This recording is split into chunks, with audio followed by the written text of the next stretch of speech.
நேற்று கும்பாபிஷேகம் எல்லாம் சிறப்பாக முடிஞ்சிட்டு முனியப்பன் சாமியோட கண் திறப்பு இது பண்ணி பாருங்கள், சிலை வந்து ரொம்ப அழகாக இருக்குது. அந்த கடவுளோட ஆசீர்வாதமாக அனுகிரகமும் நமக்கு எப்பவும் வந்து கிடைக்கணும்.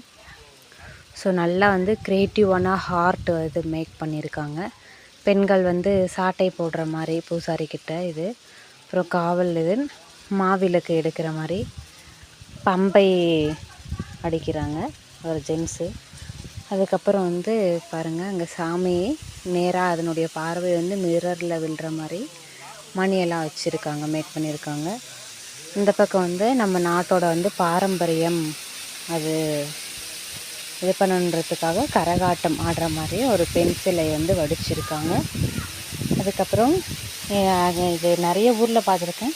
எந்த இடத்துல எல்லாம் முனியப்பன் கோவில் இருக்கோ அங்கே இந்த மாதிரி கொத்து அம்மன், பாம்பு அது அந்த மாதிரி எல்லாம் வச்சுருக்காங்க. அது என்ன ரீசன்னு தெரியல.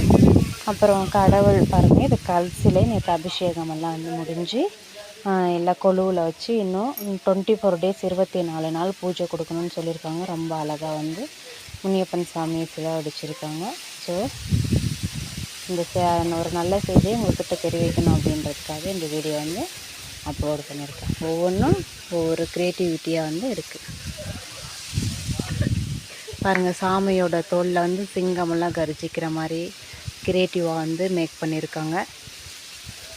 கீழேயும் சிங்கம் வந்து சாமியை தாங்குகிற மாதிரி, சிங்கம் படுத்து தலையில் தாங்குகிற மாதிரி, அப்புறம் அரக்கனை வந்து வெட்டி வச்சுருக்கிற மாதிரி இருக்குது. ஸோ இதுதான் வந்து க்ரியேட்டிவ் திங்ஸ். எங்கள் ஊருக்கு 2 பேருக்கு செங்கோடு சின்னலின்னு சொல்லுவாங்க, பால்னம்பட்டின்னு சொல்லுவாங்க. ஸோ எப்படி இது பண்ணாலும் கிருஷ்ணகிரி டிஸ்ட்ரிக்டில் இருக்குது இந்த கோவில்.